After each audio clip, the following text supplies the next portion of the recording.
Lisa's alter egos are simply put a mess. And she keeps screwing them up further, with Coachella being the final straw. It's not just that they're messy, there's one specific mistake that Lisa's creative team keeps doing that I'm surprised people haven't pointed out. A quick disclaimer before we get into this video though, this video is in no way Lisa hate. I will never make rage bait or like hate content on my channel. All the videos I make is from what I noticed and like me analyzing idols' content. So now let's get into the video. First of all, I think it's important that we go through all of Lisa's alter egos first. So unlike most artists who have a brand image, Lisa doesn't have one, but instead Lisa has these 5 alter egos. But what is a brand image or a brand? A brand is your identity, your unique identity that makes you stand out next to your competitors.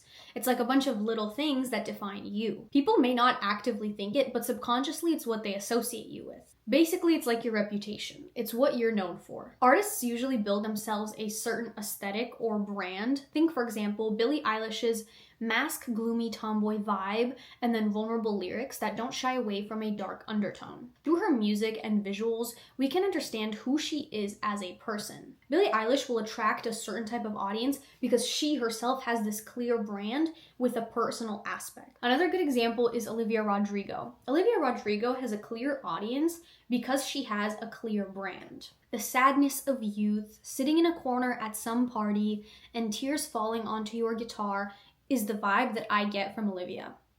Her lyrics uphold this aesthetic as they take a very real, raw, and girlhood pain path. A lot of Olivia Rodrigo's audience and listeners is teenage girls because she makes music that appeals to teenage girls. You have to build yourself an identity as an artist. People have to be able to know you and recognize you. You don't have to spill out your entire life story and like all your personal secrets into your songs, but you have to have some sort of personal touch. Your fans have to connect to your music. So for K-pop, lyrics don't play as big of a role for the international fan base because a big chunk of the international fan base doesn't speak Korean. So the fans for K-pop stans are a lot of times fans of the like instrumental and the music type, versus in the West, a big part of the Western audience or like Western listeners understand the lyrics. So they have to be able to connect to your lyrics. They like an artist because of their lyrics. One of the big mistakes that I talked about in my last Lisa video is that Lisa doesn't have an identity. Lisa is no one. She doesn't have a brand. Instead of building like herself an identity, who is Lisa, she made herself 5 alter egos, which if you don't have your own identity, how can you have an alter identity? That's not the problem we're going to be getting into today though. Before we get into today's problem, let's in-depth go over the alter egos. Starting with Vixie. She's introduced as the villain. I don't know if you guys had a gotcha phase as a kid, but if you did, Vixie is the literal incarnate of the half alpha, half human, demon hybrid girl. Her description says, her BFF is you, for now. Her favorite place is behind your back. And she's a Scorpio. Her aesthetic consists of red, black, and an edgy style. And if you've heard of her, that's good. But you better make your decision quickly. Friend or foe? Is she rolling with you, or are you running her over? One thing I want you to pay attention to though is that on each of the fun fact cards for the alter egos, at the bottom it says the song that is assigned to each alter ego. Pay attention to this. So the song that Vixie is assigned is F Up the World. This is the only 100% confirmed song that Vixie is assigned to. So keep that in mind as we move along with alter egos. So the next one we have is Kiki. She is centered around Y2K style. It says in her description that she's like obsessed with Y2K, but if we're being more accurate, I think it makes much more sense to say that she's more of a modern day surface level interpretation of the Y2K style. Calling New Jeans Y2K is kind of a stretch, but calling Kiki Y2K is plain ridiculous. She does have some valid references like enjoying shopping at the mall, being an arcade genius in the comics, and burning CDs. But a lot of the stuff on her fun facts sheet are just modern day, like, teenager activities. For me, her character very much reminds me of like a Disney Channel main character's crazy best friend type of vibe. Her fashion style is kind of hard to explain. I'd say it seems like the vibe that they went for was like cotton candy, webcore inspired, and quirky. Speaking of style, let me show you my outfit of the day.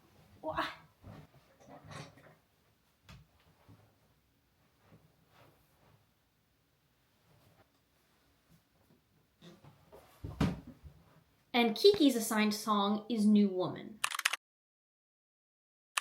So for Roxy, Roxy is the stage queen. Her whole shtick is being a commanding performer and really being a rock star. The creative directors once again take this at a very surface level as they make it her entire personality. Her BFF is a guitar.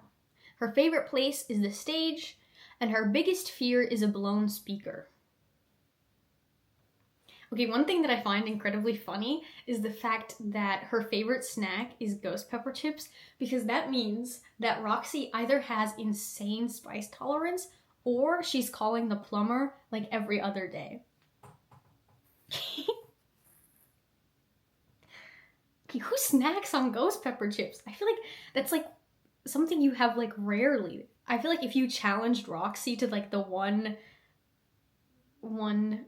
chip challenge, she would win. So her style is silver chain necklaces, purple, and rebellious glamour. Roxy's assigned song is Rockstar. So next we have Speedy, and Speedy is actually my favorite ego, which don't tell Kiki because it used to be her, but now it's Speedy. But it's okay because Kiki's my bias wrecker now. Speedy is a very simple to understand ego, which is also her weakness because she's just incredibly one-dimensional. Speedy is a car racer. She's an adrenaline junkie whose favorite drink is an espresso, has a pet cheetah, and is afraid of stop signs. Her favorite place is the finish line. Her style is racing gear, burning orange, neon green, and chunky watches. Speedy's assigned song is Lifestyle. Neo got my back. Last but not least, we have Sunny. Bohemian beach babe, and most importantly, French girl, is her overall vibe. She loves anything yellow, sunglasses, and has a certain je ne sais quoi for sun-kissed days. She has a very soft aura and greets you with a standard kiss on the cheek. Her style is flowy fabrics, lace, romance, and natural makeup. Her assigned song is Moonlit Floor. That's kind of the general background for all the alter egos, but I want to zoom in on the alter egos assigned songs. So far, we know that Vixie, FUTW, Kiki, New Woman, Roxy, Rockstar, Speedy, Lifestyle, and Sunny, Moonlit Floor. Before her album debut, Lisa released song snippets for her album, with the songs Rapunzel being played with Kiki in the background, Dream played with Sunny in the background, and lastly, Bad Girl with Roxy in the background. Basically, we can assume that those songs are now all assigned to those egos. One tiny problem, we don't officially have an ego assigned for any of the other songs on the album. But it's fine, we can just use context clues by listening and guess which song belongs to which ego, right? No, you can't. When Lisa explained in an interview that the egos were created so that she could play around with different genres and styles, we assume since there are 5 egos, there are 5 main musical categories. For example, she could have done like an ego that represents EDM, an alter ego that takes heavy influence from R&B, one that focuses on hip-hop, and another for ballads. Each of these are distinct from one another. Lisa's alter egos are incredibly blurred. This is the problem, and I'll explain how Coachella further exposes this, but for now, let me explain what I mean. Listen to Vixie's Up the World, Roxy's Rockstar, and Bad Girl, then Speedy's Lifestyle. Lyrically and sonically, these songs are ridiculously similar. These songs could all go into one category. They could all have been under one ego. All 4 of these songs are about being rich, hot, and hated. All 4 of these songs are rap heavy. All 4 of these songs consist of edgy, trap, hip-hop instrumentals. Lisa's alter egos don't have an identity sonically or lyrically. Okay, well, they somewhat do. Like, you wouldn't consider Dream a vixie song, but technically they don't. To add on top of this, whatever lyrical distinctions they should have had are destroyed by Lisa's own creative team. For example, why is Bad Girl, the song that is literally about cars, every single line says something about cars, a Roxy song? Why is it not a Speedy song? You know, the alter ego whose entire identity is cars? It gets even blurrier because New Woman and Rapunzel, the songs assigned to Kiki, have nothing in common. Both being Kiki songs, you'd assume they'd have some sort of resemblance to one another, or to Kiki's vibe, but lyrically they're on opposite ends, and sonically they're like very distant half cousins, if related at all. Lisa's alter egos, her identity, have no identity themselves, not even in the one department where they're supposed to, musicality. But we can attempt to make some assumptions. For this next part, I recommend listening to the Alter Ego album because I can't really play too much snippets of the songs. So it's good if you kind of know which songs I'm referring to beforehand.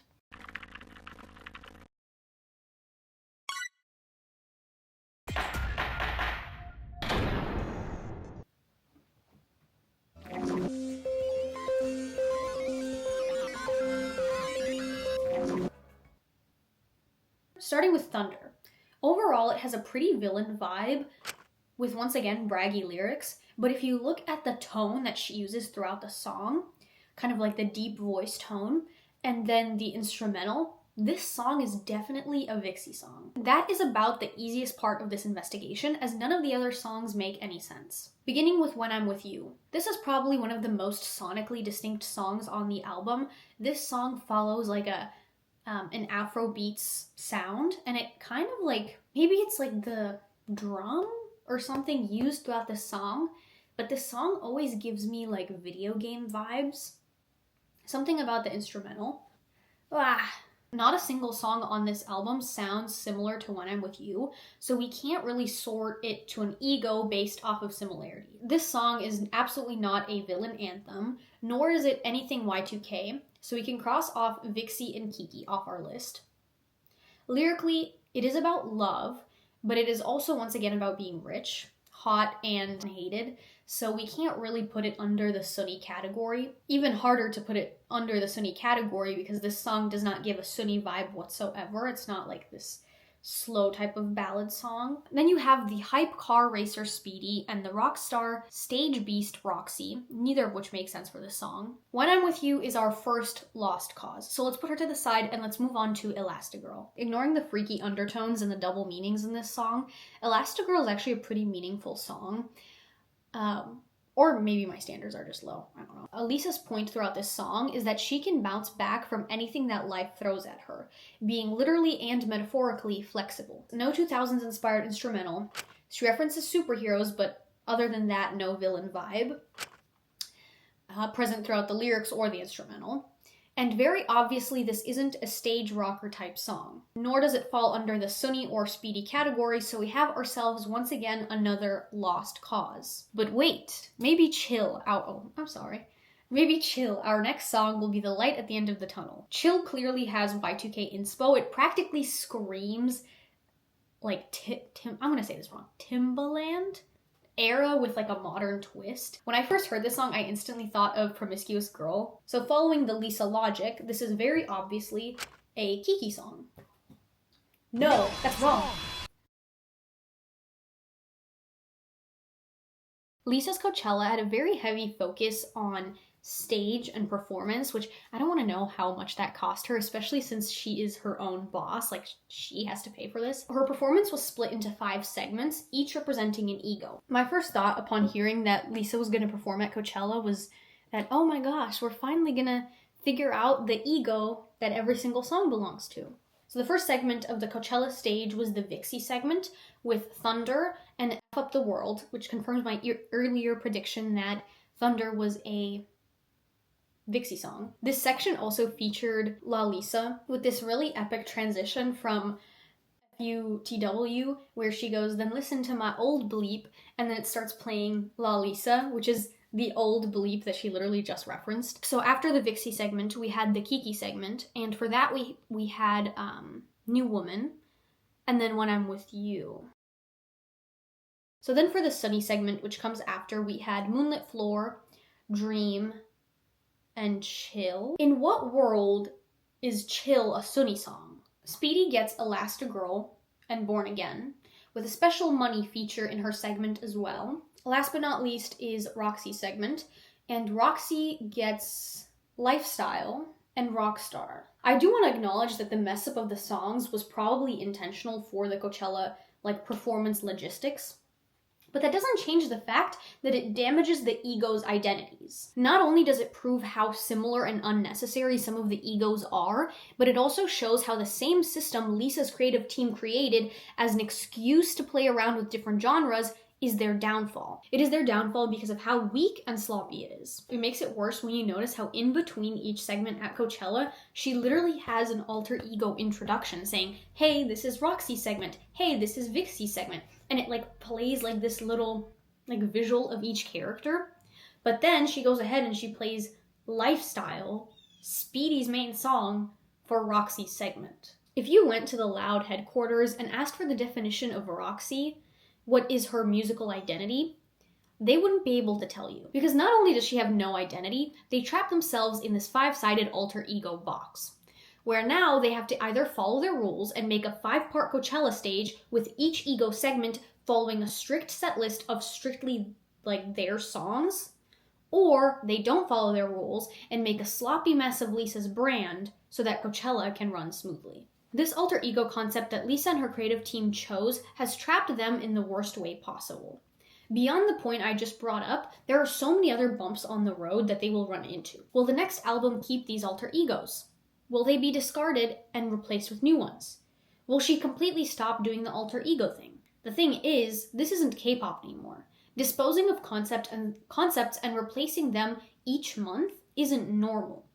They have to slowly blend into a new brand image over the course of time. One more thing, since Lisa's alter ego comic book has been in my cart for a while, I've been doing kind of some research on it and reading reviews, and apparently, personality-wise, it is really hard to tell the 5 alter egos apart. This honestly just makes me even more upset because it shows how obvious it was that the whole alter ego concept was just a cash grab. There was absolutely no real thought and meaning put behind it. As a fan, it's okay, come on. It feels like they have no artistry.